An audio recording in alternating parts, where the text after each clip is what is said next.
Alpha and Omega, the answer since the early ages. What you should do is learn about the greatest. Just so you know, our door is always open. Let's study together instead of debating. Share our differences, let love heal all that's broken.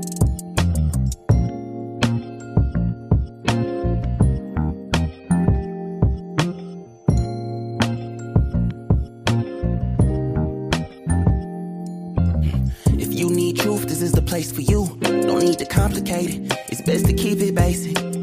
Open the book, the word itself approved. He's Alpha and Omega, the answer since the early ages. What you should do is learn about the greatest. Just so you know, our door is always open. Let's study together instead of debating. Share our differences, let love heal all that's broken.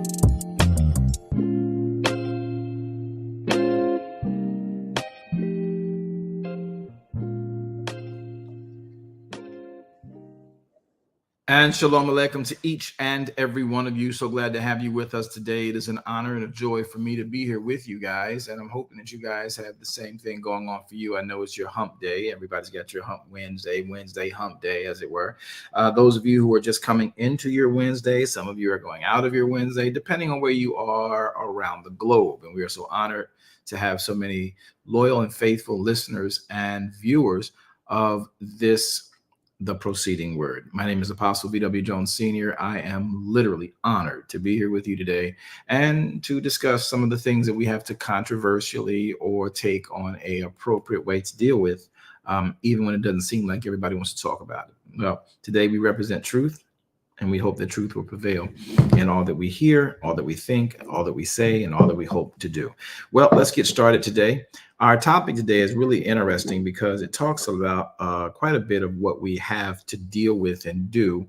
And much of that is the Black church. So it's Black History Month. Y'all know I don't like doing Black History Month. I don't care for much of the hoopla as to how we ended up with Black history. However, I absolutely 100% endorse the need under the circumstances for Black history. I don't think that it's a fair thing to the Black history is primarily an American thing, though every country, France, Rome, France, UK, Britain, I should say, America, Spaniards, Spain, all the different countries who have ever had Australia, people of melanation improperly incarcerated and subjugated to the whims of building someone's ego at the expense of their energy and have no regard, respect, or civility towards them, at least as would be required by a humanitarian sense of compassion. So I get the need for Black History Month, but we're going to talk about that a little later on. And the broadcast, we're here for part 2. So I want you to formulate your questions. If you got opportunity to listen to the broadcast from Monday, which was part 1 of this part 2 series, the actual Black church in Black history, it's a Black affair. And I'm sorry to you guys that I spelled Black wrong in our actual title. The ghettoism. Sorry, guys. The unprofessionalism. And if you know me, I hate unprofessionalism. So we spelled Black wrong. We spelled it Blqck. I guess, yeah, the Q is over the A. So I must have typed it wrong. So forgive me for the mistype and the typo. Anywho, we're going to give you an announcement real quick, let you guys know some things, a couple of important announcements before we get started, and we're going to get right into it. First thing, I want you to know that we're here every Monday, Wednesday, and Friday. You are on The Proceeding Word. The Proceeding Word states that man does not live by bread alone, but by every word that proceeds out of the mouth of Yahweh, who is our Elohim. And we're here every Monday, Wednesday, and Friday at 1 p.m.-ish Eastern Standard Time. Also, we'll be here back tonight on the YouTube or the VWJ visual streaming channels for the Bible study every Wednesday at 7 p.m. Eastern Standard Time. And we will be dealing with the feast or the Moedim of Elohim. We want you to be here for that teaching. It'll be rather dynamic for those of you who've never understood what a Moedim is, how the Moedim affects your faith. You want to be here for that as well. BBC, the Bible Book Club. every Thursday at 7 p.m. Eastern Standard Time, we will be here. As well, we are Sabbath keepers in this particular way of life, and we believe that every Friday at sundown till Saturday at sundown is the Sabbath of Yahweh, the Torah calendar. And in that, we come together on those days and we fellowship in that vein. Then tomorrow after Sabbath service, which is typically your Sunday, your Peacock service for most of your churches. And that's what we have, and that's where we are. So that's what we want to make sure you are aware of as we go forward. But we do have a particular and special announcement to make sure you all are aware of. This coming week, we will not be doing the Bible Book Club at present. Yours truly will, in fact, be a guest panelist and a resident theologian on a programming for Thursday. We couldn't get around it. It was scheduled for the same time and same day. I forgot about it and allowed for myself to be, in fact, where we should be with regards to these issues. But we're taking the opportunity to help another broadcast. It's going to be called Burn the Golden Calf. Now, this is going to be put on by a host named Danielle Simmons, an individual who loves the house of God and the types of elements that go along with what are his truths in salvation. She'll be bringing on a guest on the 22nd, which has already happened, and her name was Kim Bujin. She is a pastor from a different place. I'll be speaking tonight, the 29th. That is tonight, right? I hope it's tonight. Tonight's the 29th. I hope it is. Yeah, 29th tonight. No, tomorrow night. See, tomorrow night, the 20th. Thank you. Tomorrow night is the 29th. I'll be speaking there at 7 p.m. EST rather than on the Bible Book Club. Now, if you all want to continue the Bible Book Club, that can happen on Clubhouse, but we will be going over to the Burn the Golden Calf, and we're going to be explaining what that's all about from a biblical Torah and Kingdom of Elohim perspective. Then they'll have the following week a Dr. D, who is a therapist, and that will be on March the 7th. They will be dealing with their version of the burning of the golden calf. So in the event that you don't see me tomorrow on Bible Book Club, should we even have it, I'll be over there. If you take that broadcast, and we'll put it on our page tonight, you can go to the link. It'll be on StreamYard. Which will mean it'll be on their Facebook or their YouTube page, just like our programming is. So you'll be able to tune in quickly. I'll see if I can get it to connect to the VWJ Ministries page right here, and we'll go from there. All right, so we'll send you the information so you can tune in tomorrow. Just an announcement for you to have for your information and your reference. Let's take opportunity to pray. Yahweh, we come before you. You are Yahweh Elohim. You are El Elohe Israel. You are, hallelujah, you are El Shaddai. You are El Elyon. You are the Most High. You are the Almighty. You are He who gave us the person, the body of Yeshua, filled him with the presence of your Son, your holy word, Adonai, and caused your Adonai, your begotten Son, to become flesh. And the world beheld him as the only begotten of you, Yahweh, full of grace, full of truth. That grace, that truth, that word is how man shall live. Man does not live by bread, but by the word of Elohim. Our salvation is based on our confession of your word, that you raised Yeshua from the dead according to your word. He sits in your right hand according to your word. He'll be returning for us according to your word. And we trust and believe in this with our whole heart, mind, body, and soul. Many don't, many do. We are those who do. And therefore we stand flat-footed, 10 toes down on what your word says. And we live only by your word. We die by disobeying your word. Dying doesn't mean, Father, we languish from this body. Dying in this sense means we perish. Perish means we will be eternally separated from you in eternal life after this temporal life in time. So today, We acknowledge you in all of our way. We take even opportunity now to repent for any and all sins. I know I'm sinless today. However, I maybe saying I was, maybe I'm not. So let me just say to you, Father, I give you right to point out anything in my life that displeased you, ran against your will for my life, ran against the instructions of Torah. And I take opportunity to repent, and I seek your blood for that cleansing, that purifying, and that purging. And I ask you to be glorified in all things, by and for all things, that we know you in rightness. This is sincere for us. So if you speak to us, we will hear. If you teach us, we will learn. If you show us, we will see. If you touch us by the creative power of your word, we will experience you without doubt. So today, I, having control of this program, digress, I decrease so that you, Adonai, would increase. Yahweh, have your divine way. Ruach HaKodesh, guide, nudge, remind us of your word as we discuss the issues that are practically in our societies, so we know how to be kingdom citizens in this modern day world. In the mighty name of Yeshua HaMashiach, that is our prayer of this program. And we ask you to take control of the airways, even with naysayers, even with antagonists, even with those who are in alliance and allegiance with it. Help us to be as your kingdom would us to be, unified.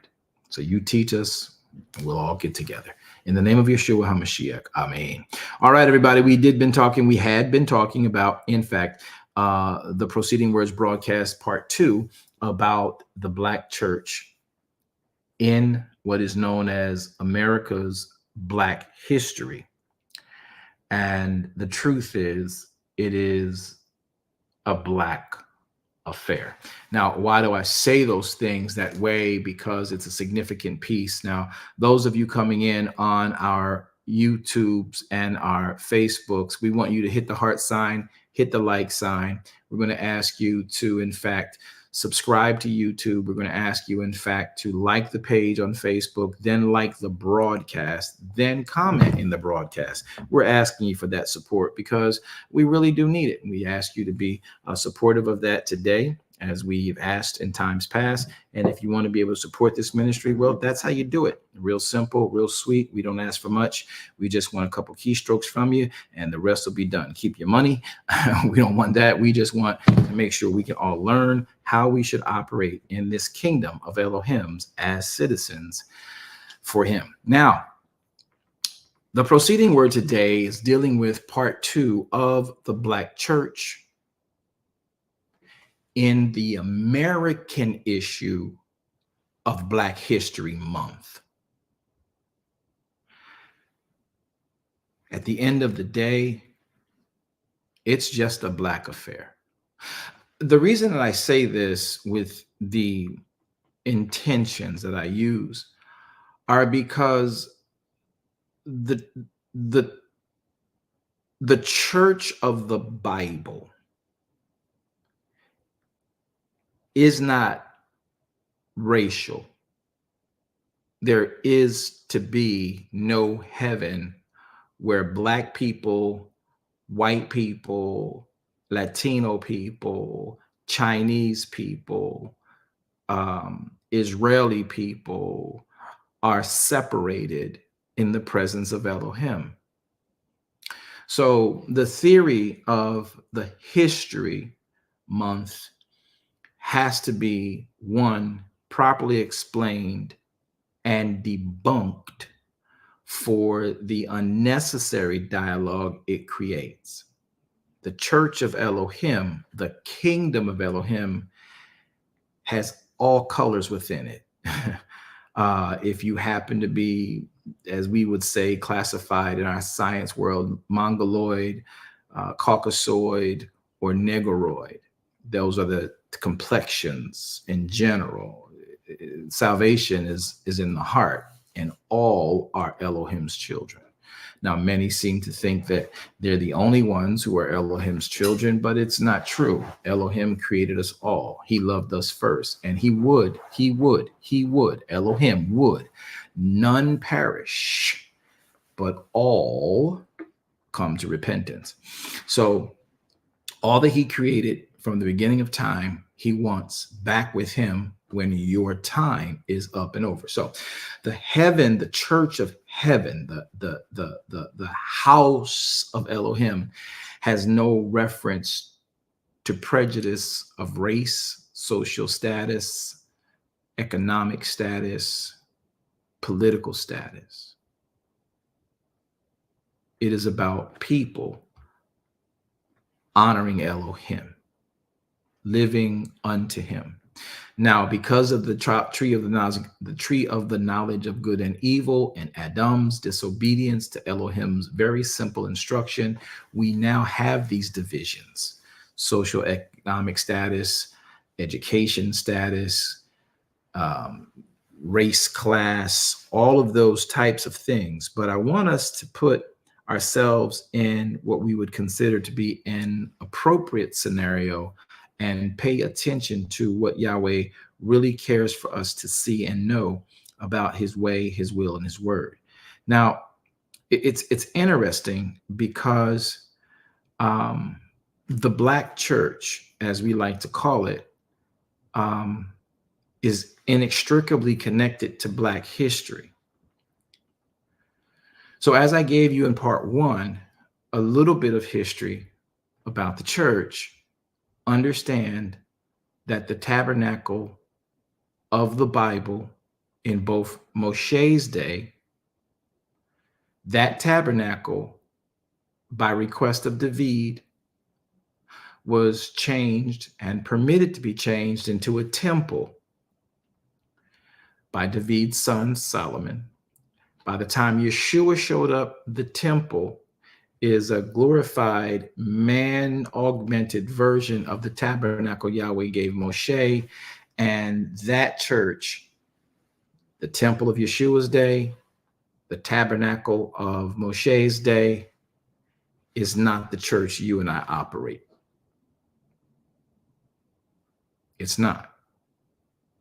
One of the main things is that that church we operate today doesn't obey the actual edict or the instructions that Elohim, in fact, has given for us to operate under. We've added a lot of things. Another word I like to use is we've augmented the instructions of Elohim and have added unnecessary weight and pressure and obligations through man's vision, through man's mission statement, through man's board of trustees and or advisors as to how we should please God. So the church that Elohim established is not the church you and I are born into. Now, is that a bad thing? Because it's still talking about the God of the Bible, the God of Israel, El Elohe Israel. It's still talking about Yahweh, who is our Elohim, Adonai, Ruach HaKodesh, all of which are our Elohim.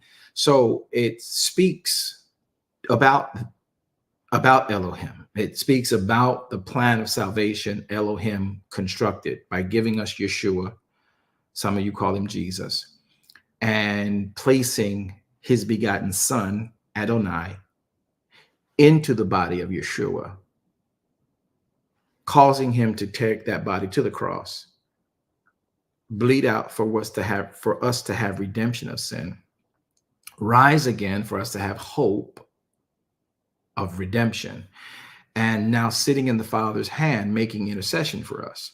So all of this is what the church you and I were born into talks about in part. But the other 70% are just things you do for socialite, things you do for entertainment, things you have done that were passed down over time. One of those things affected the Black church the most. And that was, in fact, the issue of the freedom right movement, the freedom rights, ability for an African American in American, African American, and my tongue, an African American in America to be a free man and or woman and equal to his counterparts of different skin tone, education, as well as economic status.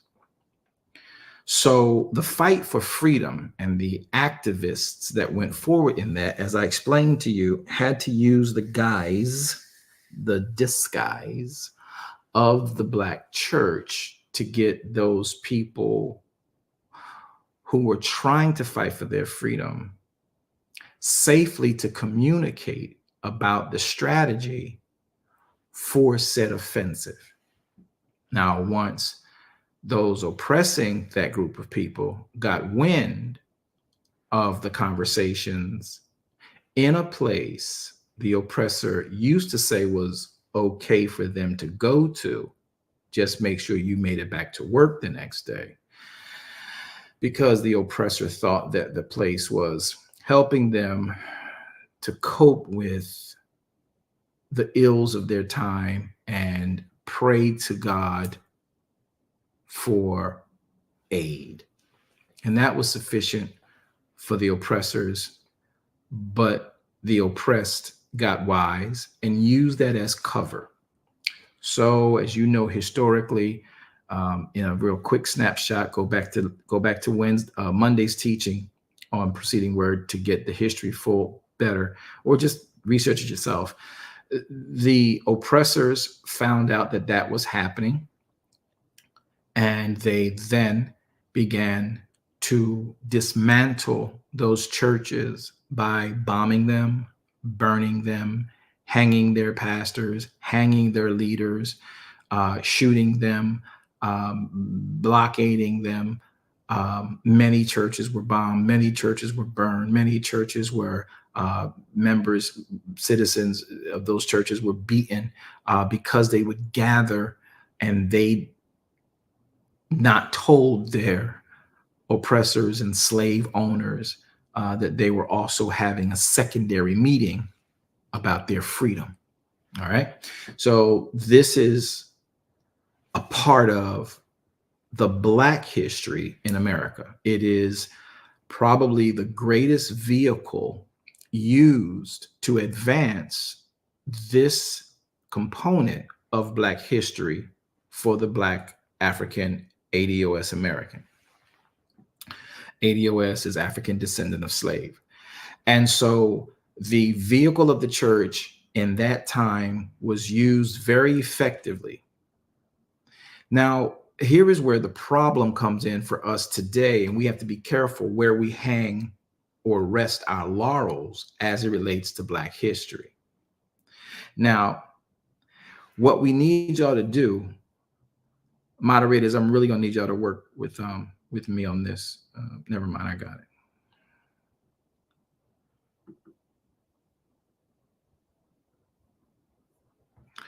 So what we want to look at is that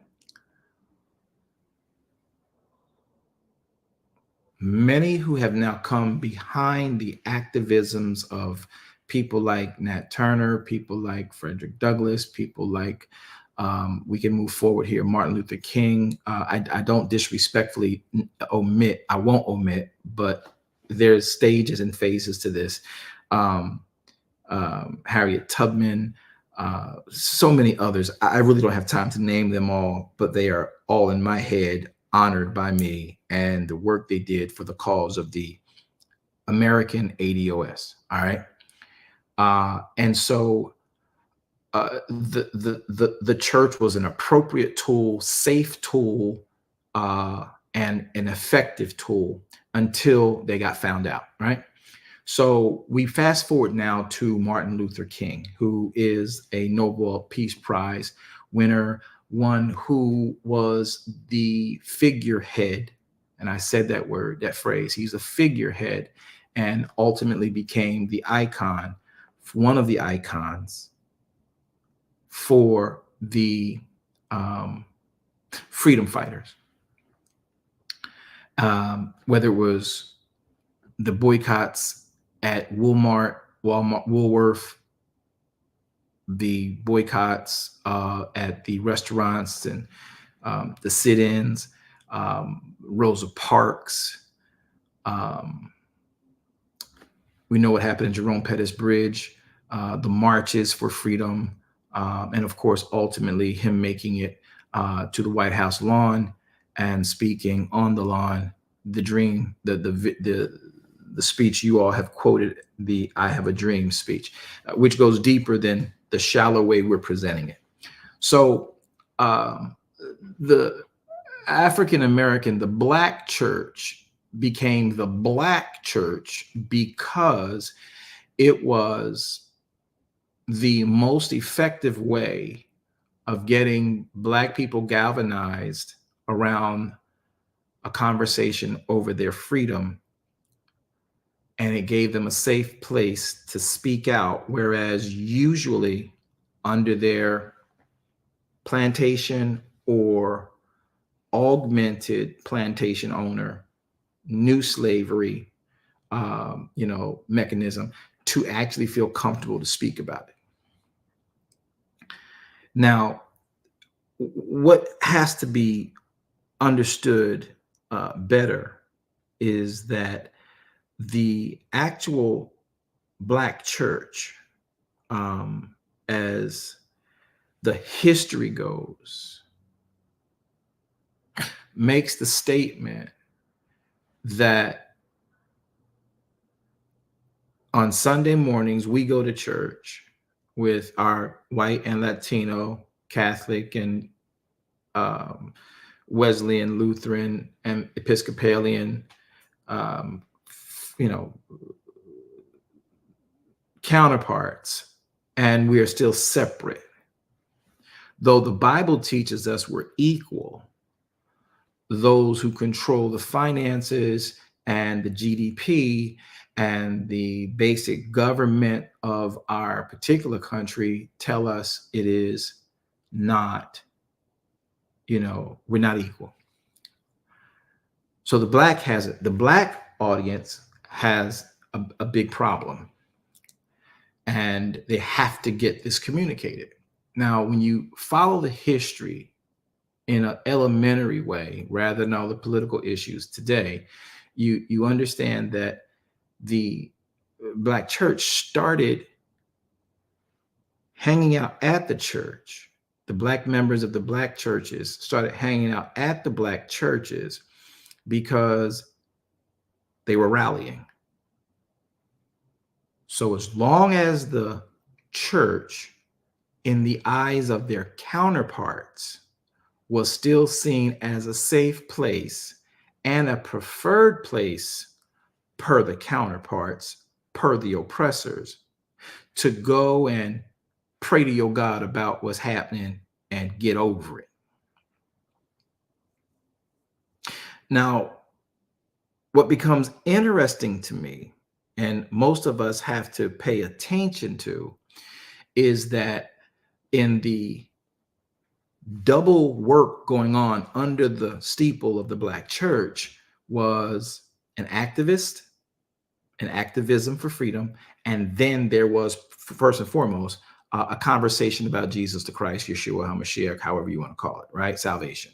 But they would then soon jump into the freedom. How are we going to be free? How do we mobilize? How do we finance? Where are we going to go? What are our strategies?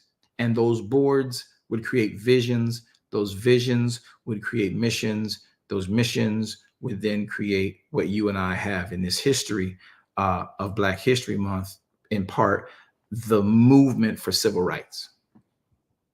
Now, because it was done under the steeples of the Black churches, which at that time weren't storefronts, ironically. However, they were in homes. They were under steeples where the community was allowed to build a church because they wouldn't let the Blacks come to church with them. And those who had the heart to go and say, hey, listen, we don't want to be treated secondhand in your church, so can we build our own? Yeah, y'all go over there and build a church over there.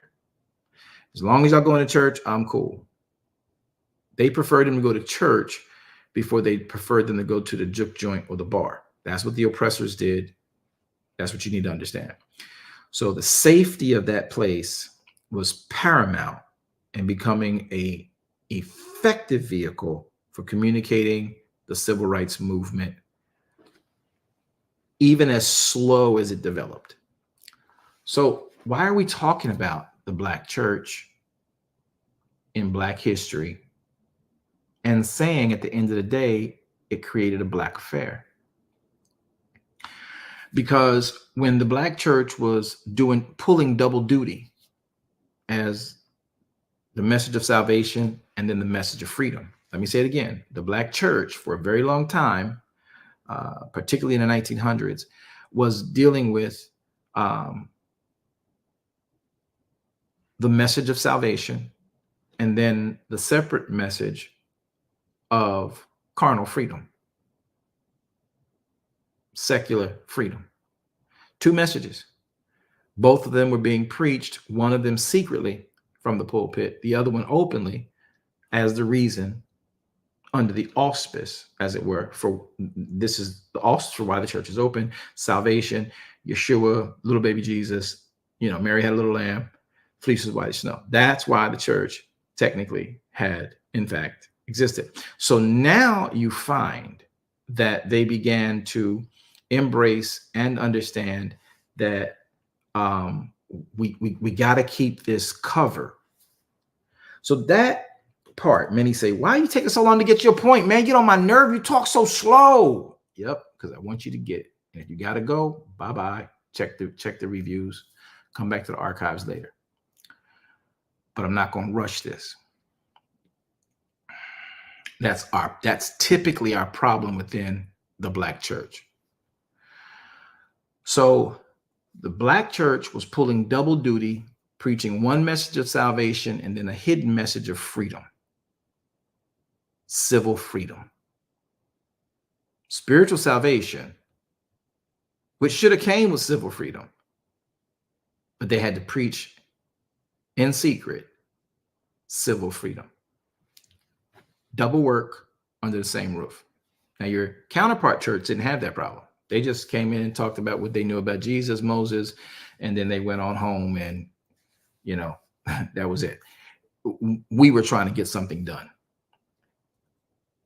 And so the Black church has this issue within it, though not holding the same torch as that church of the past, of Black people, in melanated people, indigenous people to this land, having now no longer carrying that torch, but yet the churches demanding that same type of time being put into that building for new missions, new lessons, other than the lesson and plan of salvation. Now we got daycare centers. Now we got children's church. Now we got marriage ministries, singles ministries, elder ministries, divorce ministries. Now we have substitute Halloween parties. Now we have Christmas plays, Easter plays. Now we have anniversaries and choir celebrations. All these wonderful civil events have now slipped under the radar and the steeple of the church as the church's responsibility for its community.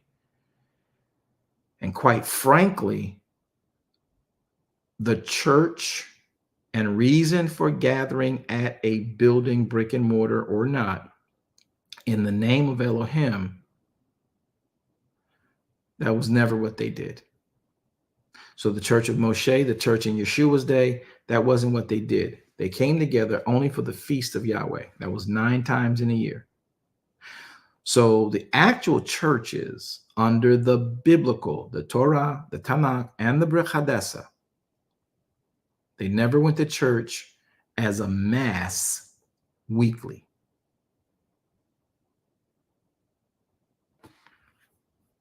What do you mean? They went to church every Sabbath. They did not. They went to church every Moedim, which is classified as a Sabbath. But a seventh-day Sabbath is not a Moedim Sabbath.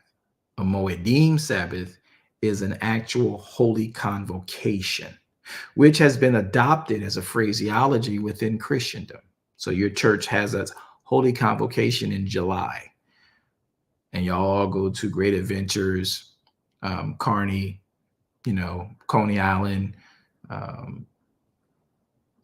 see one of the mouses on one of the two coasts of the world, Florida or California, and you all have a convention. Baptist, Methodist, Presbyterian, Lutheran, Foursquare, Church of God, Assemblies of God, Church of God in Christ, whatever, you have your convocations. You've actually adopted the phraseology, but took it out of the functionality Elohim intended it, because we, again, augmented the instructions. So those convocations, those different parties, the elements that go into the production for the Black church requires a great deal of rehearsal. And that means that people have to be in church to make sure it's in excellence. The media is in excellence. The sound is in excellence. The choir's got to practice 4 times a week. The band's got to practice 3 times above that. The children's choir, the mass choir, the elder, the men, the women's choir, the ministers' staff, they got to come together. All those things were done and are being done for the modern Christian church, who is supposed to be an actual version of the church Elohim established. Problem is this: because of what we had to do and double function under the steeple during a period of time for the Black church to get recognized for civil freedoms for a people who were melanated in America, that time never stopped. Prior to the need for the Black freedom movement, the objective was not to be there talking about all that. They were there to talk about salvation. Then when it got real spicy, we amped up, we found a way to hide, and then we continued that amount of time. So we did double duty in the Black church for the preaching of the cross and the preaching of our freedom. And though we no longer carry the same torch for preaching of our freedom, we're now keeping the same time. We're marking the same time in the facility, and it's causing people to have to actually do these things. The first church, I don't care if it's a white church, Latino church, German church, Black church, I don't care. No church today, most churches do not do what Elohim said for the church to do. Elohim gave the church one charge. He put the Levites over it. That was their inheritance when they came into the promised land. Levites, you handle all things tabernacle. Keep it clean. Bring the sacrifices when they come. Well, collect the sacrifices when they come, be it sin offering, be it Thanksgiving offering, be it feast offering, be it sin offering, be it tithe, whatever it be. You guys be there, be responsible to receive it in. Make sure the place is clean, clean the blood up, wash the altars, wash the altars, wash the brazen tanks, wash the clothing, make sure the tent is immaculate, beautiful smell. Make sure that the curtains are cool. That's what the Levites do. And when people will come one by one to bring their offerings, and then you would also be there when we would bring the church together. Watch this, y'all. This is Elohim's instructions. When you brought the church together 9 times in a year for the 7 Moedim, which are in 3 seasons. So the people would only gather as an actual nation at the tabernacle, at the temple, even in Yeshua and Paul's day, they would only gather 9 times in a year. Okay. So the family units were stronger back then because the people who got territory worked their yards, worked their fields, worked their family, raised their children, loved their wives, loved their husbands, did the business in the community, and then they would send the tithing to the temple or the tabernacle. Or when the Moedim would happen, they would cry, I was glad when they said unto me, let us go into the house of Yahweh our Elohim. That's what that was about. And that time they would appear before the Father and not appear empty.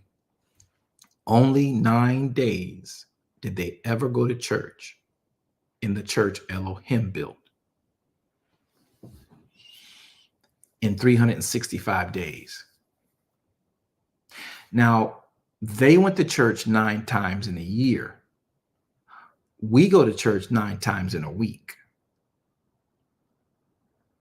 Does that explain why our families and our homes are divided? Does that explain why the Black church in its Black history have now subconsciously, unconsciously created the Black church affair, making the Black church in many ways the mistress to the pastor, the mistress to the family.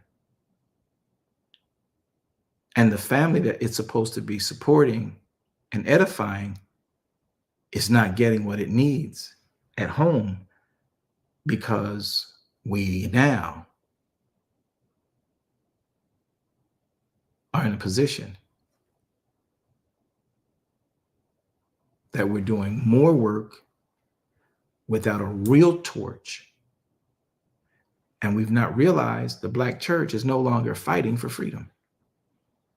So by the time you and I are born, I'm talking about you and I right now on this call, our generations, after the generations who put down the torch, because we feel pretty cool now. No, nobody's fighting for Black freedom anymore. And some of us are at a point where it's like, it's not even youth. It's not even worth it because we understand eschatology.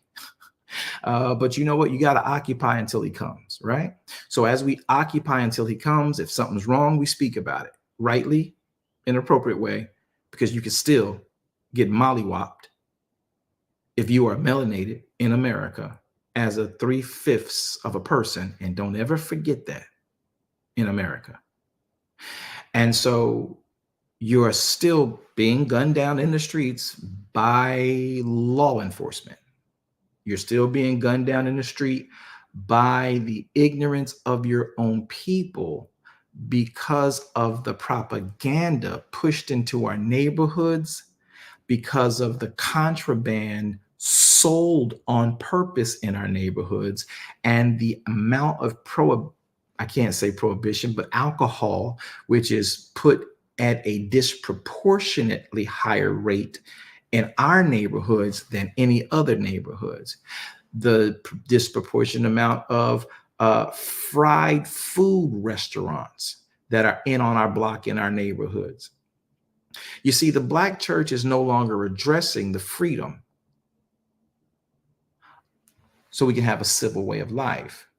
They're still preaching the Christ, but now the Black church is preaching, how does a Black church look prominent on its block while competing with the other 4 churches on its block?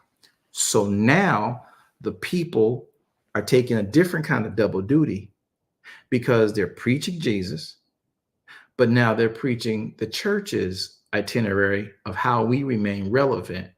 And none of this has to do with our freedom. So we've kept the time clock going. We've kept the time clock, the punching of the time clock, so that the Black family, the white people aren't doing this. I'm sorry, this ain't racist, this is a fact. I know a lot of white pastors. They do a lot of what we call philanthropic work, but they use a completely different system than we do. They do a lot of outreach. but it's a completely different program than what we do in the Black church. And so therefore the Black church is in church 9 times in a week. I don't have any disdain for the Black church. I just want us to understand why we are, of all types of churches and all ethnicities of churches, preaching supposedly the same Bible, the same person, and the same heaven.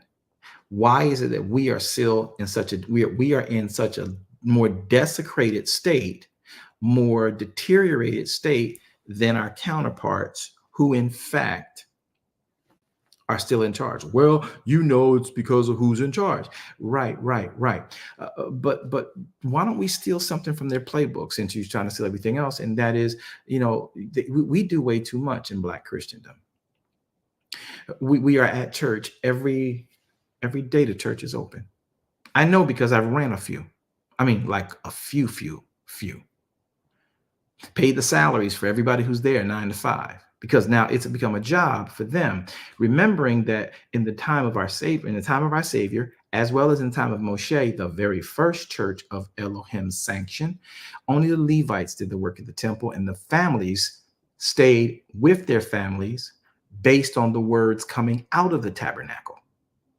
That's why when you go to the book of Acts, the people in the book of Acts, under the time that Messiah went on and the apostles had gathered, go read from Acts chapters 4 through 7, 8, 9, the people and the families following Messiah, not going to the temple, but those families had great grace and great favor bestowed upon them. Listen, because they adhered to the apostles' doctrine.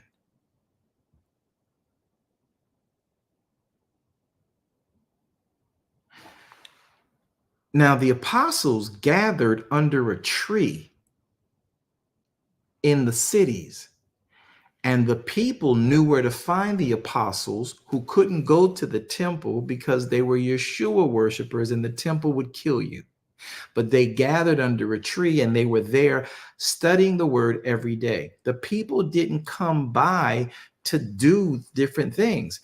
They would, in fact, sit with the apostles while they taught.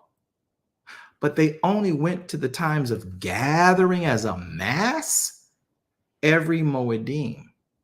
And they went down to Jerusalem to do that. But no, wait a minute. The Bible says it was their custom to preach. They went to the synagogue as was their custom. The synagogues in the areas they, as Yeshua teachers, could go to because Yahweh put his name there. They did not go to the synagogue every seventh day Sabbath, which to the modern day Protestant Christian is Sunday. Or to my SDA brothers, or even Jehovah's Witnesses, a different faith of that Bible with some additives, the seventh day. The seventh day, you don't go to church. They didn't go to church on Sunday. The irony here is that it's okay to go to church on Sunday, as long as you don't think Sunday is Sabbath. And if you think Sabbath is Sunday, then you don't go to church on Sabbath. So you don't go to church on Sunday. What do you mean? Well, Exodus chapter number 20 is where most Christians don't believe, because the modern day Christian like you and I was born. I'm talking to people born in my era. I'm 60. So I'm talking to people born in my era. Okay. These 6 decades I've been alive. And then there are those before that. We were born that Sunday was that day. Now, some people being deep, the SDAs, we did, we came in, we came into our grandmom, our dad's faith, and now you got the Masonic Lodge inside of your Christian, your church establishment. You have Christianity steeped within your establishment. You have organizations of great social clout and prominence, and I must say, helped our communities. But to say they were of Elohim is a far stretch. Every good work is not a God work. I'm going to say it again.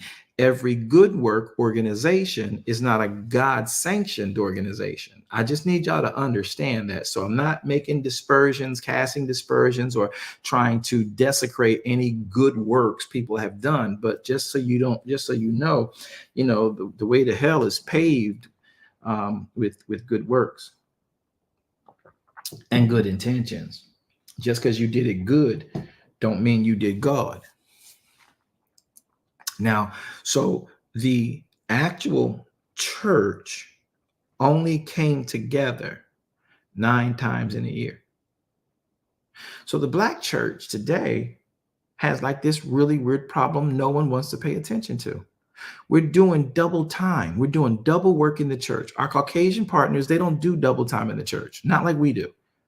Because we still think we're fighting for civil rights and no one's carrying the torch of civil rights, but you're putting in the same amount of time they did for a worthy cause of the civil rights. And that's why we do way too much. Your Caucasian church look at y'all like, why y'all in church so much? Catholic church, but they do their mass daily, and you can get to pick and choose a church you go, a time you go, and all that. And if you want to go, you can go. It's available. But the Black church, it's a mandate you be here. If you're not here, Jack, you can get moved off of auxiliaries. You can get sat down from ministry and all this stuff. And we have just put ourselves in a position where we do way too much because we were born as little children. Myself, knee high to a cricket, back and forth in church. We're making choir robes. We're making pastor's robes. We're making we're making pew covers. We're putting in foam. I mean, we built pews in our church. That's a real great thing because it's your church. You should do that, right? It's cost effective, right? But it's different because by the time I come on the scene, we're weaning from the MLK, even the Malcolm X, who was Islamic in the NOI, Nation of Islam, civil rights movement era. We're not there anymore. We're in a whole different hodgepodge of garbage, and each denomination within the Black church has picked up its particular doctrine and trying to carry it and push it forward as it sees fits and as it wants to do. And this is where it's problematic. So now you have the Black church thinking, because grandma, me and you, thinking because our grandma, and my grandmother is still alive. Okay. And I'm so grateful to Elohim for that. She's what, 90, 95. Grandma, I love you, in case you're here broadcasting. I remembered going to church. We were in church every day. My mom loves Elohim to this day. She's still with us. I'm so favored to have her in my life. I got to call her when I get done this broadcast. Just let her know I love her. That's all. Just to tell her I love her. We were, y'all see my ears? Look, see my ears? See how my ears are? I had to deal with my ears because my ears are this long because my mom would pull me to church by either ear. If it was in church, I was doing something wrong, she pulled them. If I was going to church and didn't want to go, she pulled them. If I didn't want to get out the car to go to church, she pulled them. If I was in the bathroom too long at church, she pulled them. So my ears are a testament. Okay, anyway, that was supposed to be funny. Y'all don't get it. Makes sense. That's how long and how much we were in church. And I almost followed suit with my children. And though we say, well, if your family's in church, your family's going to be healthy. You got God in you. Let me tell y'all something. If y'all haven't studied PKs, as y'all call them, preachers' kids. I don't like calling children kids, but for the sake of an analogy, for the sake of an analogy and phraseology, if you haven't studied preachers' kids, you should. Many of them, and I mean 90% of them, do it until they're free of having to do it, because as the preacher's child, you're like the first family of the church, i.e. like we modeled it after the first family of the United States, POTUS, FLOTUS, yada, yada.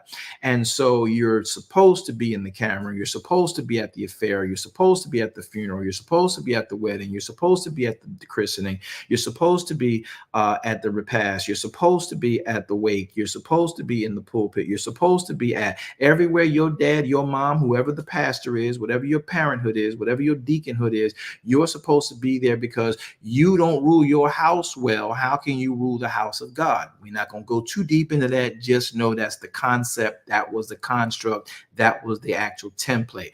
So the children had to do what mom and dad did. Otherwise, they don't eat. Because if the church fired a man and a woman of God from the pulpit, then the family's messed up. So the parents made sure the children did what was necessary, hoped their children would believe what they're teaching. But the problem is the children see the mess mom and dad can be about on any given day, and then watch them switch like Superman in a phone booth from the mess on Saturday night at the house, fighting, beating, kicking, scratching, clawing, cussing, lewd, to Sunday morning pristine, the man and woman of God who hear clearly from the heavens, and the God of our salvation will rock this church under the voice and the sound of my voice, and the spirits of demons cast out in everybody else's house but ours. So the children don't say nothing because they're supposed to be seen and not heard. Am I telling everybody? Am I telling too much? Am I telling too much? And so the children, they don't buck against mom and dad, because you don't, because they believe in, there was a time when things like corporal punishment, spare the rod, spoil the child, was a real doctrine people really use. And so they would sit in the ministry, they'd sit in the church, and the children would be watching all this stuff, not saying anything because they couldn't. And in their back of their heads, they're like, as soon as I'm old enough, I hate to say it, they sing, who sang that song? Soon as I get my money right, I'm out of here. You know what I mean? So a lot of these PKs, and I do mean 90%, once they're done, if their church is not built like a business where they are supposed to be the successor, they're out. And the only reason they're still in is because as a successor, that's a guaranteed job. Now, here is the problem with that. I'm talking about the Black church. I'm not talking about no other church. I'm talking about our history. So now you find these stories about our PKs. Now, thank Yahweh, many of them came back to their senses, but they went through a 10, 15, 30-year stretch before they came back to the faith because of what they saw when they were adolescents, because of what they saw when they were teenagers, because of what they experienced when they were just getting to the point of college. And man, when college was over, they was out. Man, I'm free. I ain't got to listen to dad. I respect them. I ain't got to listen to mom. I respect them. I can live my own life. I'm free. I ain't got to go to church. Let me move out of the state so I ain't got to go back there, and they can say, hey, you home, you in town, get to church. I expect to see you on the pulpit. Ah, shoot, dad asked me to come. They just kept out of the state. Like, yeah, I'm dad. I'm 1,100 miles away, mom. What do we do? Go. Now you got online. Well, view online. Okay, sure. Click. So the point we're trying to make y'all get is that as soon as they get their money right, many of those children are gone. They're not coming back. So if you don't understand preachers' children, you got to understand how they are tired. By the time they get old enough to make decisions, they have been forced to do all this work at the church. Forget because we're preaching the gospel of Yeshua HaMashiach, but we're also pushing the narrative why our church is going to be so great, so grand. You got to do this. You got to make sure we get likes. You got to make sure you keep the young people coming. And you got to do so. 90%, I'm going to be nice. I'm going to be real nice. 90% of the preacher's children go out, become the prodigal son. That's why the message will always be predominantly within the Black church of the prodigal son. I can understand you saying, well, that's not true. I'll hear you on that. But my experience in all of my case studies and in all of my literal experiences are as I state. And I was being objective across lines. So when we look at this, the actual church, if not aware of its real purpose, becomes the mistress, becomes a dividing mechanism. Now, wait a minute, you saying the church is bad? No, I'm not. I'm saying what we do in the name of the church is. So the Black family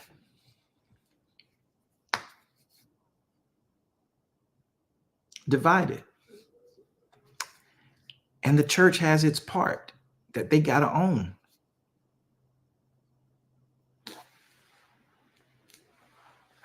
It's been a mistress to pastors. And not even that a pastor is like, when I say mistress, like involved with the people in the church, like the woman pastor involved with the men of the church, or the man pastor involved with the woman. Not even that. It's a mistress because it takes undue attention away from their spouse, from their children, under the guise of, well, we're servant leaders. We're supposed to serve the people. Jesus didn't come to be served, but to serve. But even Yeshua pulled aside and rested.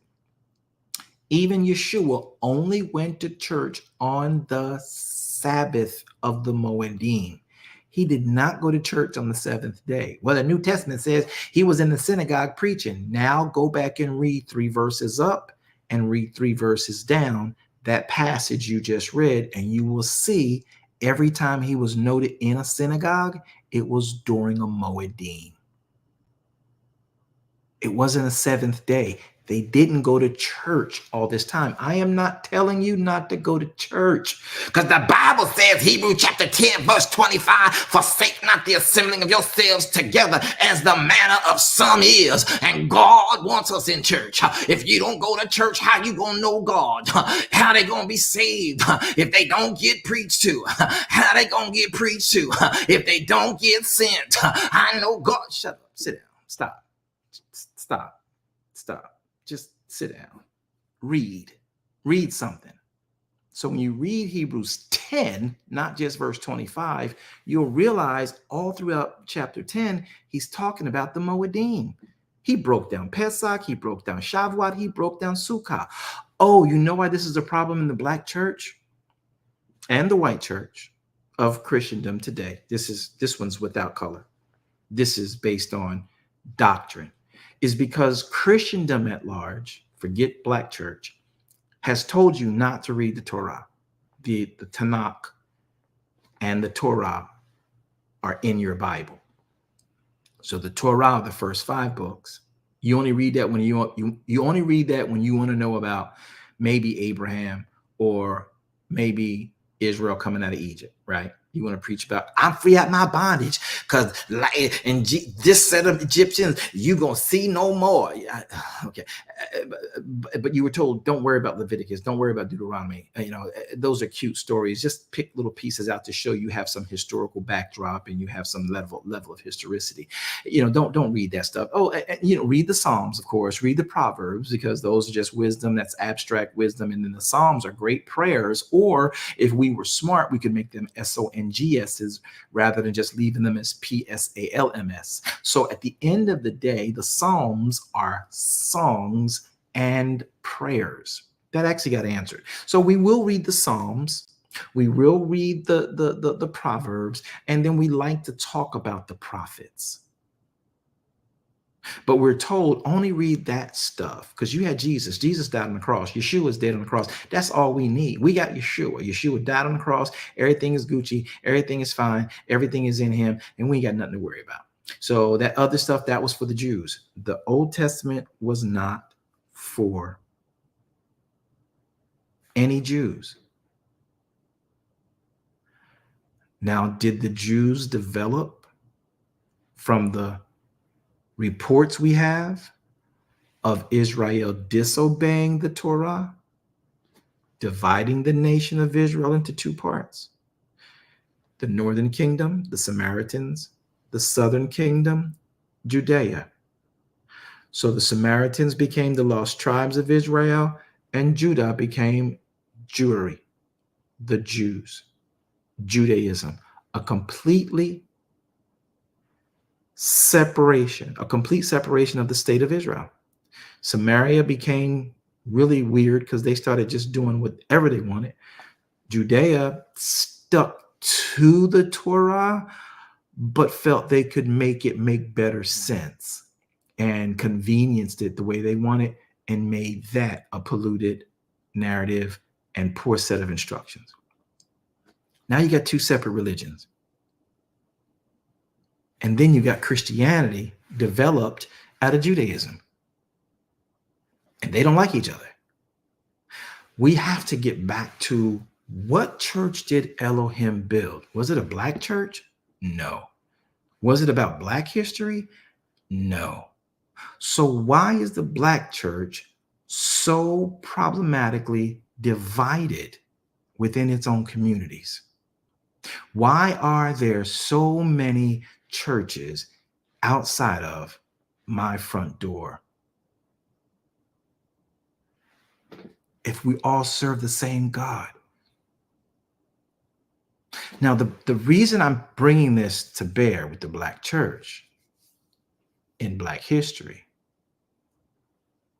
at the end of the day, has become a black affair, is because if we weren't so busy being busybodies without a real torch and cause like freedom and civil rights, to use the church to cover us so we could strategize, we'd become so busy being busy, we never studied and did what he said. And now we've made our busyness the gospel truth. Well, the black church, and this is where I got a problem. So the black church is responsible now. People say, well, the state of the black church. There should be no state of the black church. There shouldn't be a state of the white church. There shouldn't be a state of a Jewish church. There shouldn't be a state of a Kabbalist church. There should not be a state of any. There's only the state of the kingdom of Elohim. That's all we're supposed to be doing. So now, having said that, you and I, many of us, and I know I have Caucasian friends and peers and Jewish peers that are here. Y'all know I love y'all. We ain't coming for y'all. Y'all know I'm just talking history. And those of you who are black and in the church, you know me. If you know me, you know I don't come for you. I want us all to be together. But we got to break down history. And sometimes it's a hard task and it can be sharp. But here is the point.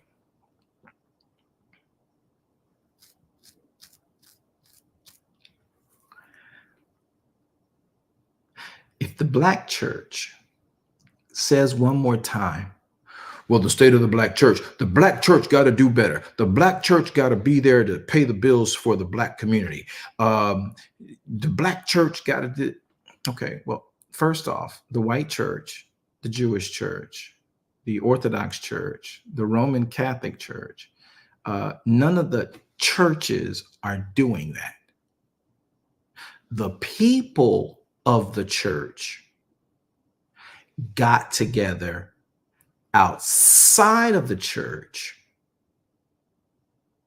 by the doctrine of the church to help the people in the community who go to the church. So if you go to the book of Acts, where Paul is where the apostles are asked about the Grecian, and this is just one event. The Grecian and the Hebrew widows and orphans. And so Messiah's gone on to glory. The disciples are running the church in the Asia Minor regions, led by the council of the Apostle Paul, Peter, James, and the gathering together as they would under Messiah's church, which is contending with Judaism's church. So they say, listen, Torah says this, and the Grecians have converted, but some people are giving more to the Hebrew widows and orphans than they're given to the Grecians. It's causing a disparity. It is not unity. What should we do? So the people said, go down and find the apostles and ask them what need be done. The apostles tell them that's wrong. If you're converted, you are Israel by faith. You are under the exact same promises of the Torah, the exact same provisions of the Torah. So the Grecian widows and orphans should be equal to what the Hebrew widows and orphans get. That's the apostles' conclusion. The apostles concluded on the subject. They did not oversee the disbursement. They said, you people who asked that question for the doctrine of our community, go now and be about building that. So y'all go get 7 men who you know are adhering to our doctrine. They're going to be fair. They're going to filter it through the word. You pick those 7 people. We will play with them, even counsel them, but they will be over that work. It's not connected to the church other than the fact that it abides by the doctrine of the church. But you're a separate, if you will, nonprofit organization that's going to be dealing with that. So when the people bring that which is for the widows and the orphans, these 7 people will be over that, and that's a civil issue and place to do that. Now, if your churches would actually teach that, we would not have the problems we have with people thinking that if you gave your tithe to a church, then you own that pastor, you own those deacons, you own that pew, and that's your stained glass window. And your uncle paid for that pew. And my uncle paid for the drums, and my auntie paid for the organ. And eliminate the need to have a plaque in their dedication put on the thing, because they put the book of Acts, the first church, none of them thought that anything they had was their own. And anything they gave towards the work of his kingdom wasn't their own. So because we're so busy about everything else, we're missing the point of what Elohim wants. So when I use the word black, it's not negative. It's powerful. The word black, church, the black gathering, the melanated people gathering, and the history of why melanated black history, the melanated history is the way it is. We got to explain that, because that gathering of the melanated people has caused there to be an actual affair with the God of the black people and the white people and the God of Israel. But if you don't break those things down here, you don't understand where we are off at. I promise you, and this is where I lose my contemporaries and many peers who won't talk to me in public anymore, but they'll talk to me like Nicodemus in the night when they want to know history about Hebrew or history about Torah to preach their messages, but they won't talk to me in public anymore because I make statements like this. If you did what the word said do, your homes would have more peace. Your bills would probably get paid better systematically. And you'd have a whole lot less church hurt.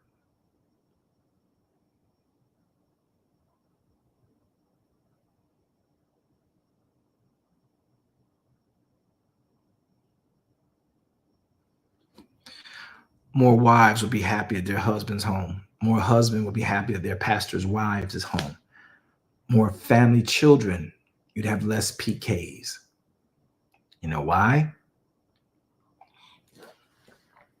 Because we built the house Elohim's way. Did y'all know there's an actual instruction for how the church is supposed to run, when the church is supposed to be open?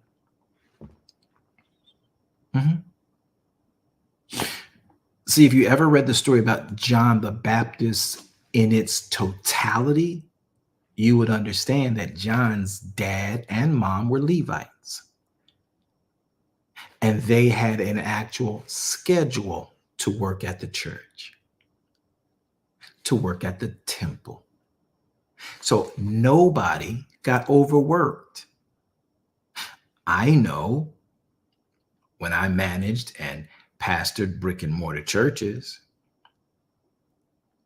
I couldn't depend on the people who came and sat in the pews, put gum under them, let their children put their feet all over the cushion, very expensive pews we had. Yeah. And leave the diapers all over the floor, like in the sanctuary, and all over the bathroom wall. How I got on the wall in the bathroom, I don't know how the baby diaper stuff got on the wall in the bathroom. I'm trying to figure it out. If it was in the diaper, how did it get on the wall?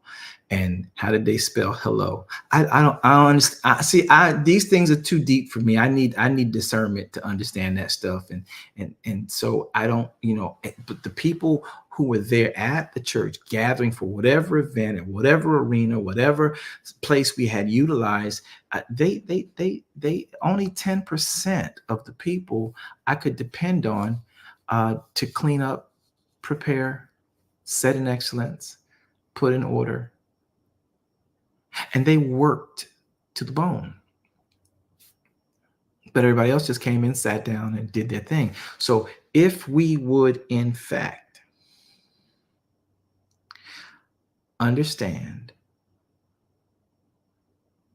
that all the functions we have at the church as substitutes for the juke joint, as substitutes for the Halloween witching hour party, substitutes for sock hops, as they used to be in my day, dance halls, they used to be as they were in Jamaica, as substitutes, Christian hip hop, for all these different concerts we trying to have to keep and give our people something to do, because we live in an ADHD society.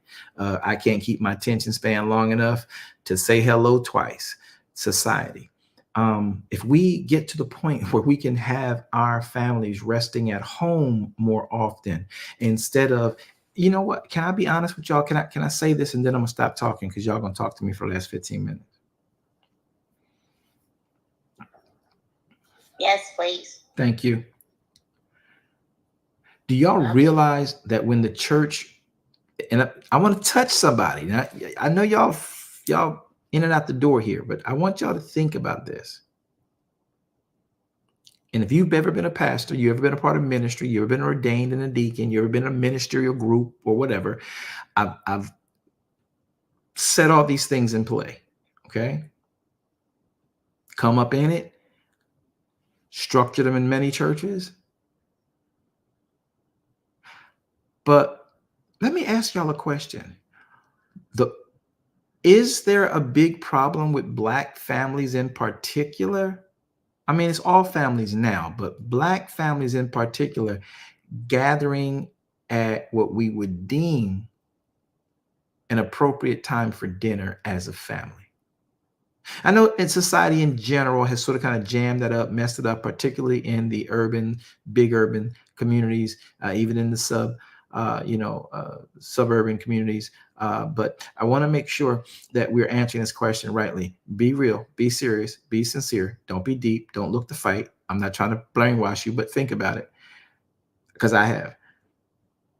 It's the Black families who are having the hardest time sitting down at dinner together. Why is that? Because either mom or dad is down at the church. Because when you get off of work, if you have a typical 9 to 5, 10 to 7, 7 to 3, 6 to 2 p.m., when you get off, everybody gets off. Well, I get on work at 5 o'clock, so we'll all meet for the board meeting. We'll meet for this auxiliary meeting. We'll meet. Now we got technology. Thank you, Yahweh. The meetings can be via Zoom, Google Chat, whatever.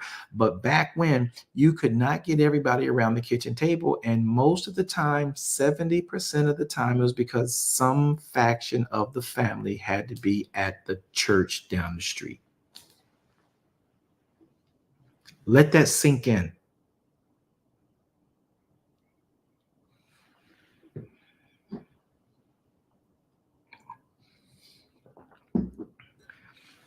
So the husband, he get home from work. Where y'all at? Oh, we down at the church. Pastor need us to do something more. We down at the church.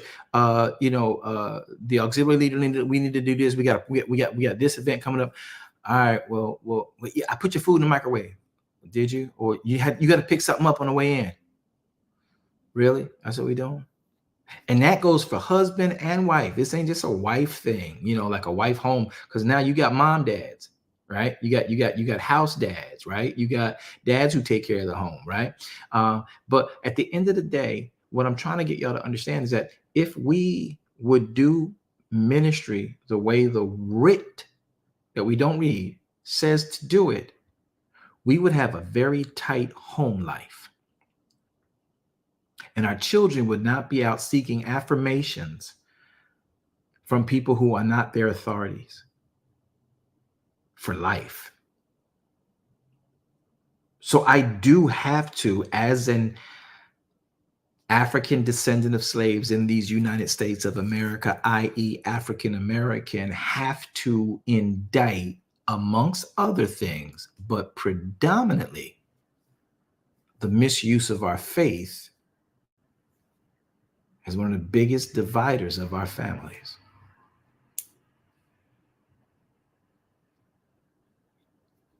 The misuse, the ill interpretation of our faith.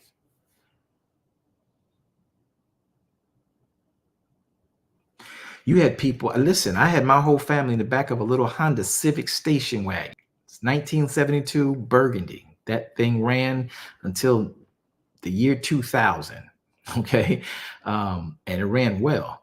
And I lived an hour away from my church. I got 3 children and a wife.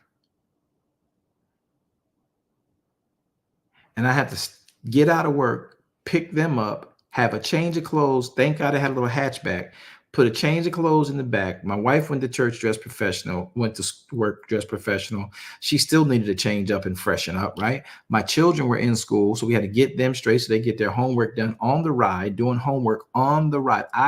The one thing I despise in my looking back over my fathering of my children is having to have them in their car with me on the road so much doing homework because I'm doing church.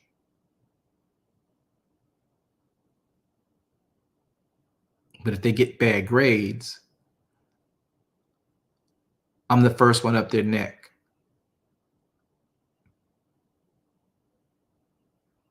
Y'all don't want to talk to me no more? See, that's the affair.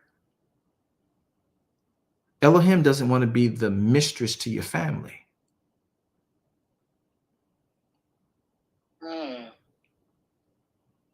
Elohim wants to be the doctrine that fortifies your family.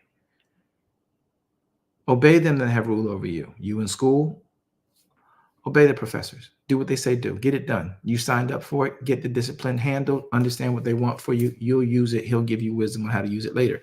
You're at work. Give your job the time that they need. Get off on time. Don't give your job a whole bunch of extra overtime. And when you go to service, you're going to service so that you can talk with other people who, like you in your home, are talking about the God of our salvation. And that's why you gather. It's not an all-day affair. Sabbath is when you spend with your family. Can you imagine? Think about it. If I got your attention at all,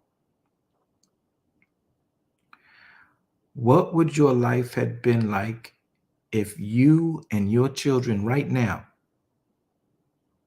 understood Sabbath and had seventh-day Sabbath in your homes and your children in your arms, honoring Sabbath with you, how many children would be a bit more stable?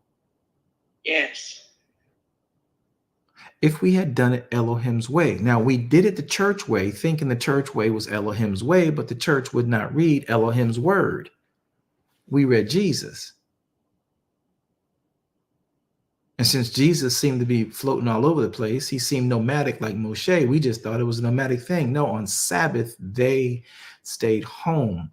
You didn't bring anybody in to do work. You didn't do any work. You sat there, you enjoyed the word of Elohim, you talked with your daughter, you talked with your son, you talked with your spouse, you hugged your wife, you hugged your husband, your grandmama, she was there, your dog for that matter.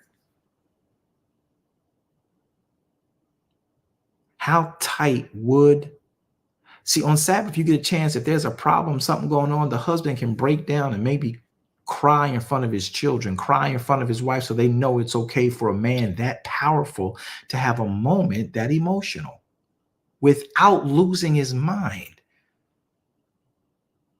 Driven by a rat race that says you can't sit down, but every Sabbath, I'm going to sit down on Sabbath. I don't care what y'all say. I'm going to sit down on Sabbath and I'm going to talk with my daughter, my son. I'm going to be there, be the man for them. When Sabbath is over, I'm going to take my daughter out on a date, or have my son and my wife, my son and my daughter see me and my wife go out on a date, so we can go out as a family and sit and learn how to do this and do that and do to others. That was one thing I was benefited with in ministry, because we had to be eating out so much. We taught our children well. They were immaculate manners.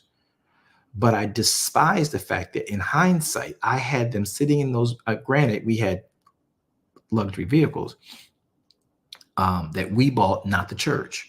Let's get that part straight. All right. We bought and donated to the church.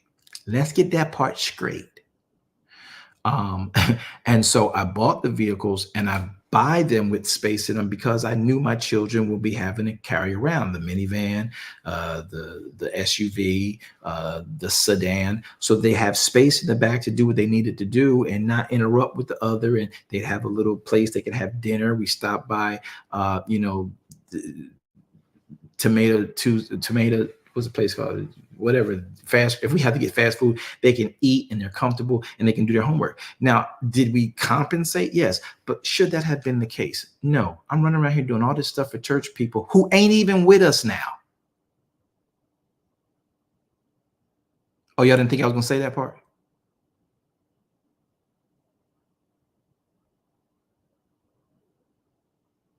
See the affair? It's funny because an affair never ends well.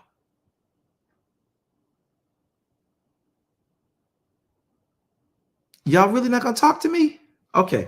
I said I was going to shut up. So the Black church, in respects to Black history, ultimately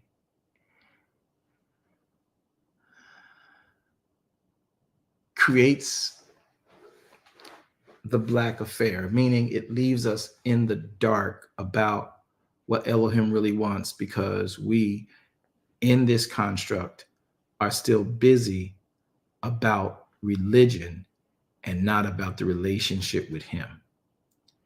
Now, Black history, secularly, is not to be diminished, desecrated, or misappropriated, because we have people who are melanated that did some awesome things. I'd rather hear Black history about what melanated people did to affect the quality of life we have in this world. The Black church and the state of the Black church does have a role in Black history via the liberation movement, the freedom movement, the civil rights movement. But quite frankly, that day is done. Y'all not fighting for the freedom of us as a people. You're fighting for you and your four and no more. So why are we still at church that much now?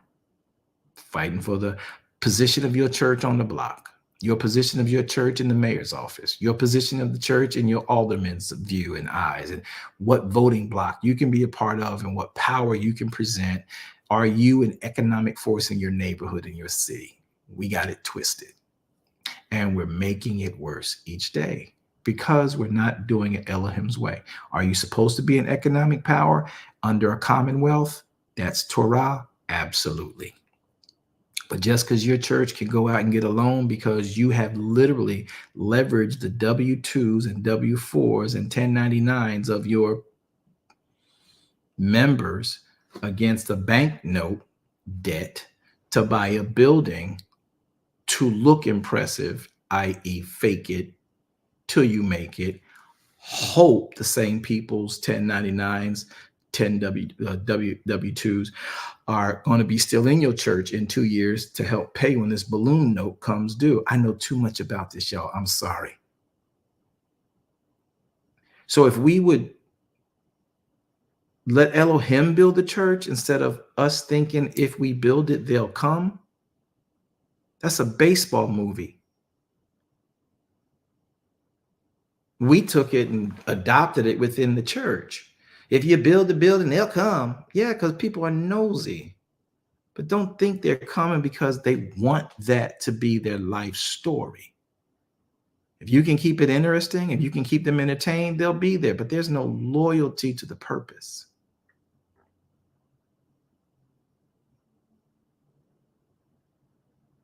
And then when you do find those who are about that thing because you started it without having a pureness in heart about the teaching of the gospel, you just use the teaching of the gospel to be the tool that got people through the door.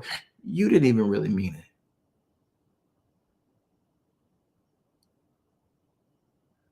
And once that gets old, they're out. They're gone.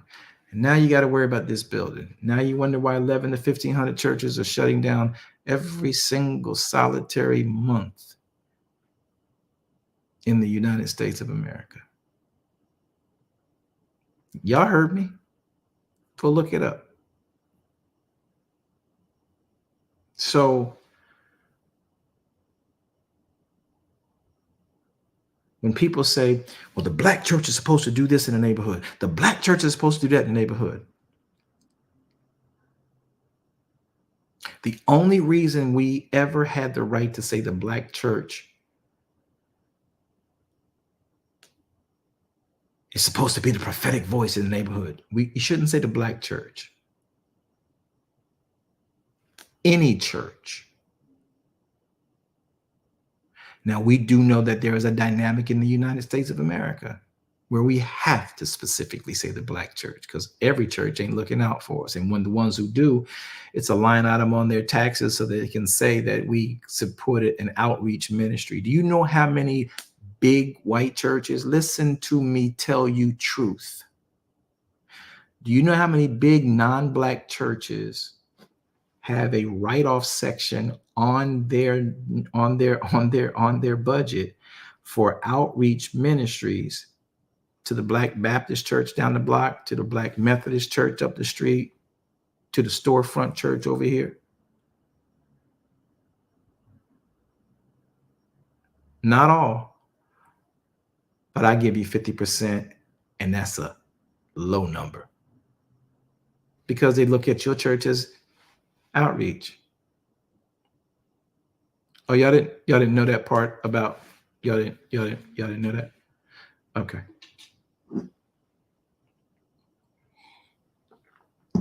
So when we say that the black church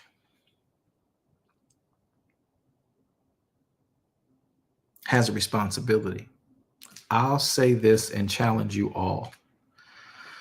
Before you say the black church has a responsibility to your community,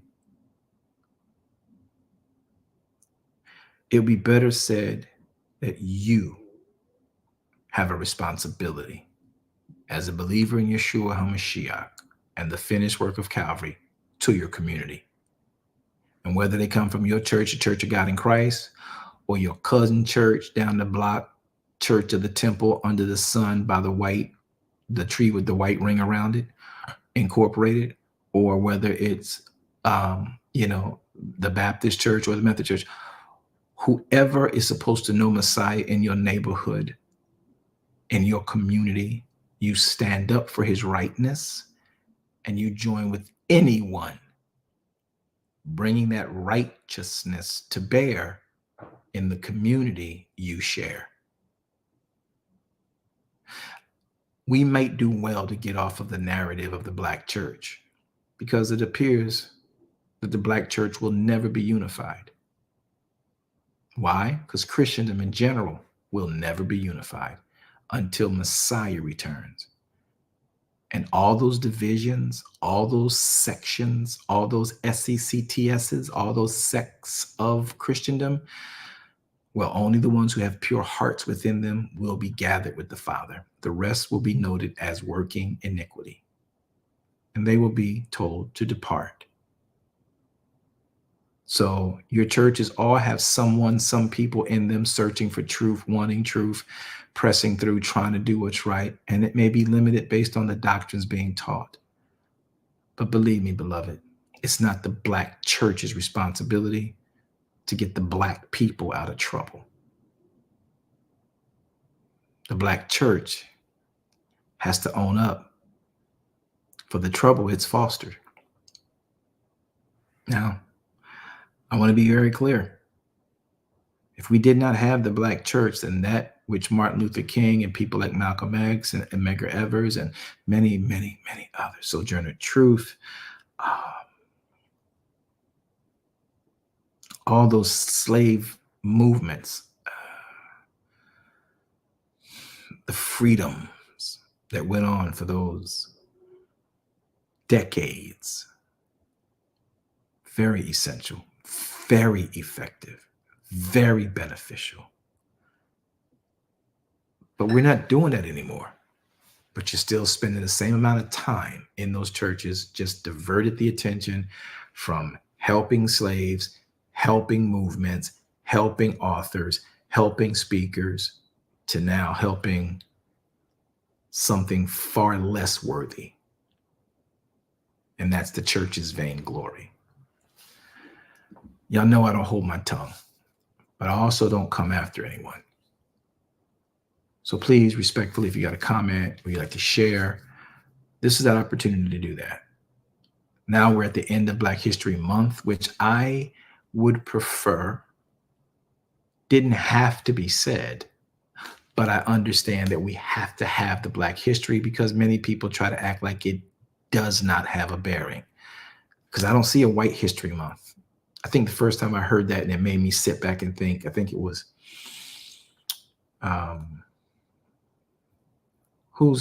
he's a Black actor, played in Wanted. Gray hair, John. He's still alive today. Oh, shoot. What's his name? Drawing a blank. Morgan Freeman. Thank you. Who said that? Appreciate you so much. Morgan Freeman. Thanks, Andre. Hey, man.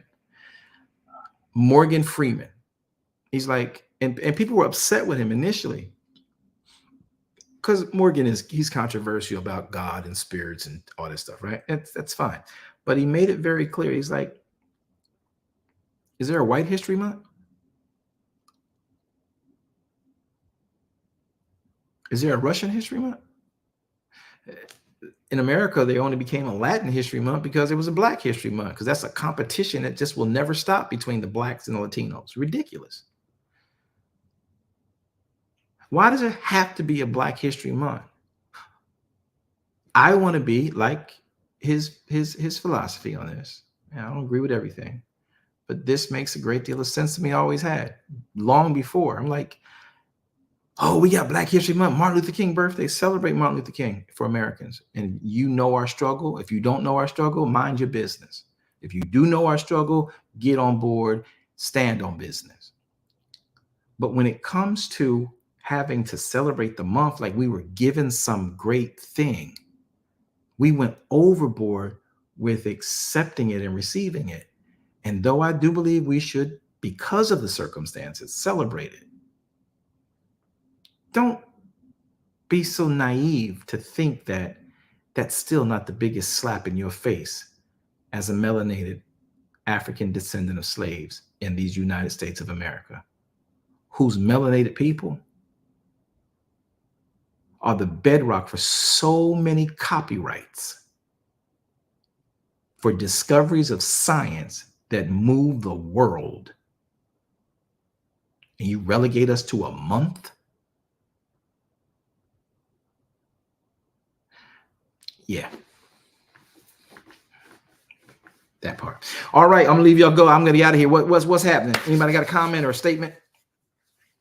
I'm here for all the smoke. Just please, if you got a question, maybe you're like, man, you shouldn't be dogging us out. I am not dogging us out. I want to bring us up out of the dog pit we're in. Please. So if you got a thought, say your name on Clubhouse. Our moderators will hear your name and put you in queue. If you're on YouTube or Facebook, please make it your business to type in your question, and the moderators on each of those platforms will get my attention, and we will answer your question live time, discuss your conversation live time, and it will be my honor and my joy to discuss this calmly, reasonably as adults, Angel. go from that part and that point. But I want to make very clear on this part. I'm not trying to cast aspersions on the Black church. I don't think there should be a Black church. There isn't one in the Bible, in the Torah, in the Tanakh, or the Blqck for that matter. But we have it today.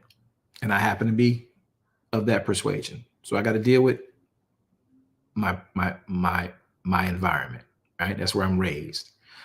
But we need to understand our goal need not be about solidifying the Black church. I didn't say not about making sure we have reparations and making sure that we have preparations for the melanated who are being mistreated. That's a big difference. That is not just a church thing. That's a neighborhood thing. Hopefully the neighborhood is living by the doctrines of an appropriate ministry for the sake of elevation. But that's a community thing. So it's a whole lot more than just your Black church. And I am all for the fairness. I want fairness across the board. I don't want equality. What? I don't want equality because you're not equal to me and I'm not equal to you. I do different things than you do. You do different things than I do. And in respects to what you're better at, there is a certain amount you should have because you're better at this. And when it comes to this, there's a certain amount I should have because I'm better at this. And when we do what we're good at, we come together. That looks like equality. But what that is each person bringing what they bring to the table. So fairness is what I want. Fairness is what you need. Pay me what's fair. Pay me based on my service, my invention, what is fair across the board, like anybody else. That's not equality. It sounds like it. It's a great, synonym for speech, but it's not. I don't need to be equal because I don't want to do what you do. Well, we're going to do it equally. No, you do your part, I'll do mine. You may do less at this part and component. I do more, and I may do less because I know less, and you know more, so you'll do more. That's not equality. That's fairness. That is proper assessment. All right, what y'all got? Talk to me. I heard Angel and I heard Rogers. I think I heard Rogers first. Go, Rogers. Shalom, everyone. All I will say is this. I wish I had known better. I wish I had known better. My life, the life of my family, certainly would have turned out differently. And with that, I yield. Yeah, I read something. I'm sorry, my attention went somewhere, but if we had known better. And I think that we can know better. And once we know better, we just simply have to do better. And if we would do what the Bible, what the Torah, what the Tanakh says to do about how we gather, our Black homes wouldn't be as divided. We left our children in a position to, when it came to what was normal in our society. Did y'all know Elohim? Did y'all know Elohim didn't want y'all to go to church every day? Do you know his commandment was so clear? When I finally read this thing, it blew my mind. He said very specifically and very clearly. Now, for those of y'all who will judge me because I said I don't want equality, please know who I am before you just think he's lost his mind. What's happening in our society is wrong. I fear for my life every time I get stopped by a police officer. So our definitions for equality are different, but our need to be fair about everything, that's based on the fact that you're filtering everything you're doing through the word. A compromise and a concession are two different things. I want fairness. I'm gonna be fair to you, you be fair to me. You want to call that equality? Go ahead, but look up equality. It doesn't equal fairness. It can look like it. Secondly, if we do it the way that we were taught to do it, our places of worship, our families would be molded better. We'd be in a better position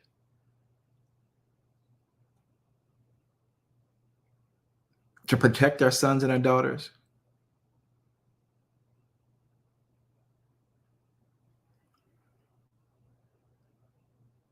We can't protect them from everything. That's just life in general, but we'd be in a better position.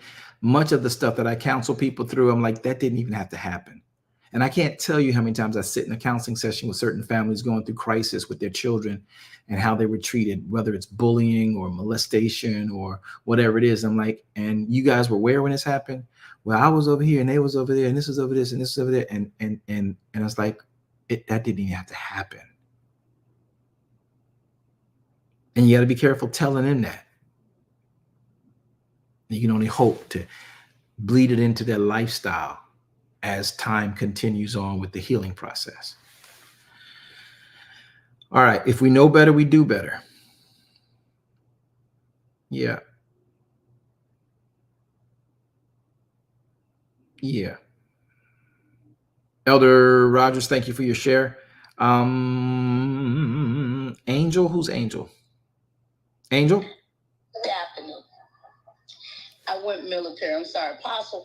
I have an off-the-wall question, and that question would be, what's your opinion on doing this DNA testing that people have been doing so much now? Because I was watching a show the other day, and they had done Tracy Morgan's heritage, tracing his roots, and it come to show that his fourth generation father was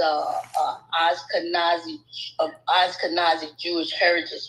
And on the show, he breaks down and he's emotional and crying and everything. So my thing is, could you elaborate just a little bit on that, sir? No, not on this broadcast. That's a different conversation for a different day. The severity of that black history.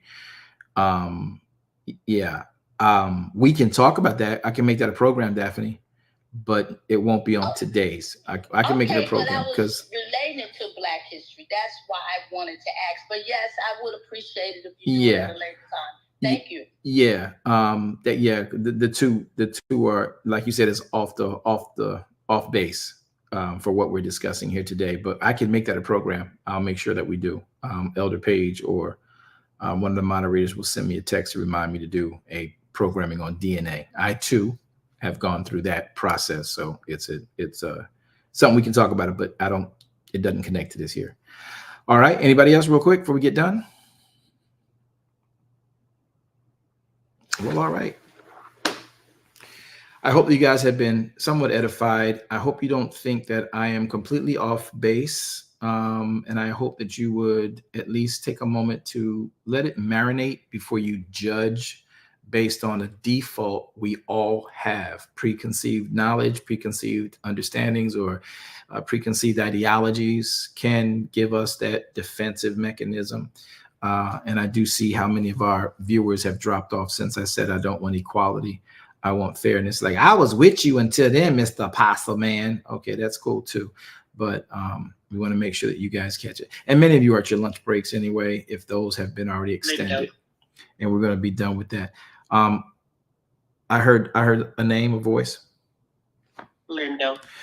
Okay, Lindo, you'll be the last one. Go ahead, Lindo. I hasten to say that I'm from the islands. However, the culture and the history behind all of this resonates even back then, because even as a child, I feign to understand why it was that we spent so much time at church. And I saw so many, as a child, I studied people even now. And what I realized is that back then, I saw so many breakups. I saw so much brokenness within families.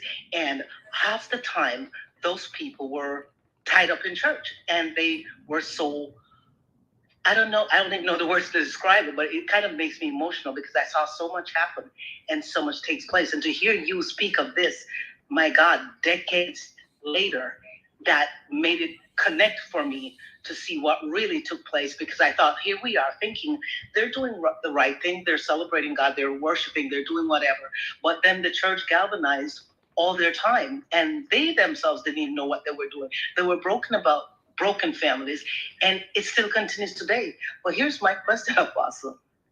How do we circumvent these things? How are we ever going to get past this? Absolutely no.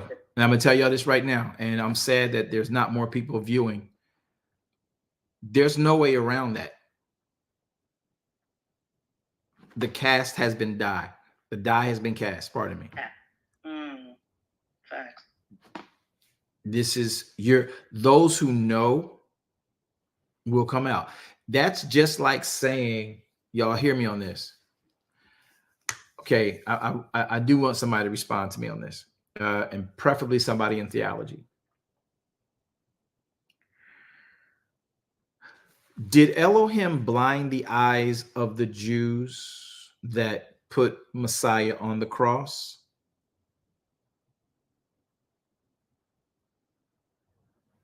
Yes, he did. Will their eyes be opened once we end up in the Great Tribulation? Yes, they will. Will that change in general until the Great Tribulation? No, it won't. The die has been cast. Elohim's already blinded their eyes. Only those who are really searching for truth will have their eyes open. Can I give y'all something y'all don't pay attention to? And this is why you need to learn. We all need to learn. Do y'all know that Paul had to have his eyes opened before he could start serving Messiah? Yes, it makes sense. That's good. Let that thing sink in. Why did Paul had to have his eyes open once he met Messiah on the road to Damascus? Oh, because Paul was the Judaism that killed our Savior, and Judaism that killed the Savior had their eyes closed. Messiah is dead, gone, resurrected, and now he's gone on to glory. And now Paul meets him after their eyes were closed. Nobody ever talks about why he had to have his eyes opened.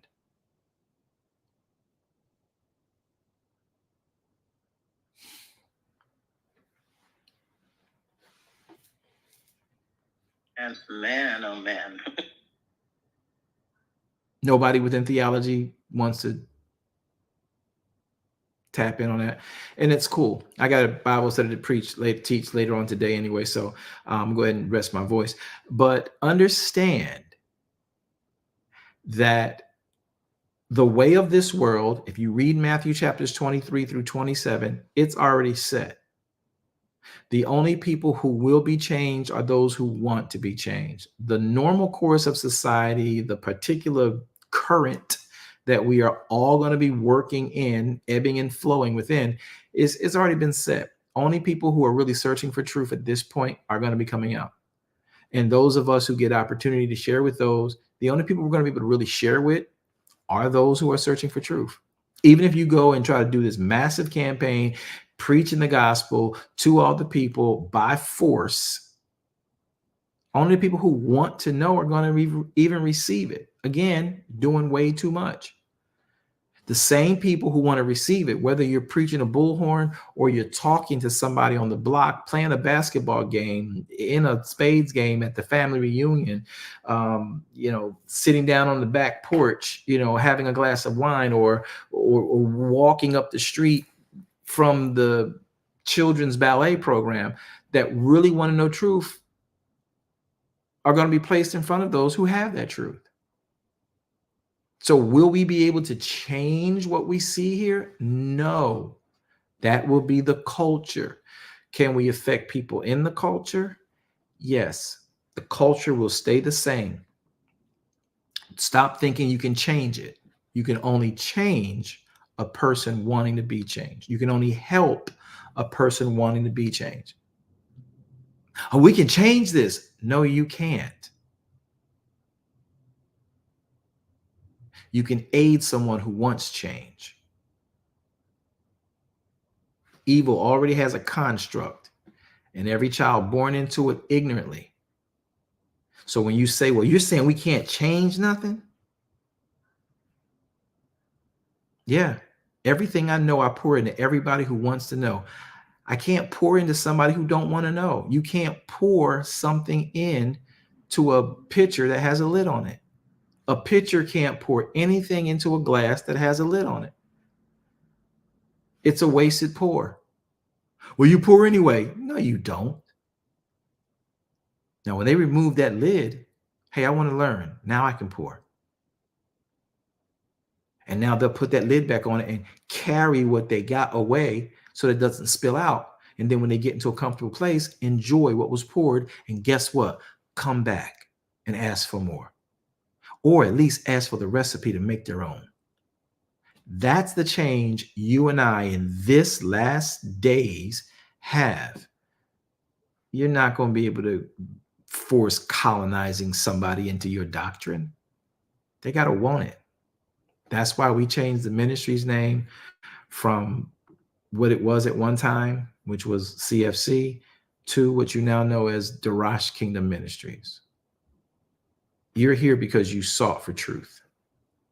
And we hope that we have a standard for truth you can actually glean from. And everything we teach you is from the writ, not from commentary. Can we change this culture? No, that culture will always exist. Can we create a new? Yep. Do y'all understand what I'm saying? You can't change it, but you can create a new, which is nothing new under the sun. So it's already existed, but we can begin to fill the culture that is Torah observant, Elohim pleasing, and kingdom minded. Well, broadcast really dropped off today. I'm hoping that many more of you have had opportunity to understand what goes on with this.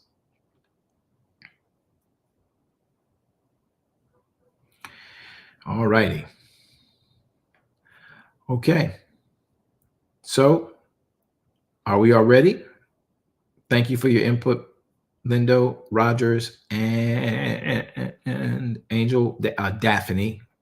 We will deal with that subject matter for another broadcast. Well, let's take opportunity to pray. I'll be back tonight. Don't forget, tonight, 7 p.m. Eastern Standard Time, we will be here for what you know as Bible study. Every Wednesday night, 7 p.m. Eastern Standard Time, we will be talking about the Feast of Yahweh, which is another important thing about the Moedim. So now you'll know what these Moedim are and how they actually work. Hopefully you'll join in for these things and we can get into them. But remember, the Black church in our Black history, yeah, it's a part of the Black affair we've had with Elohim. So understanding the origins, which are the necessity for the Black church in our community, understanding its benefits, and in duality, its detriment to the said communities. Well, we had our conversation about it. We want to make sure we learn better about it and with it in regards to it. There is a history. And all of our getting, let's get understanding. Welcome again to the Proceeding Word. May Yahweh bless you is our earnest prayer. Until we get a chance to meet again, Shalom Aleichem.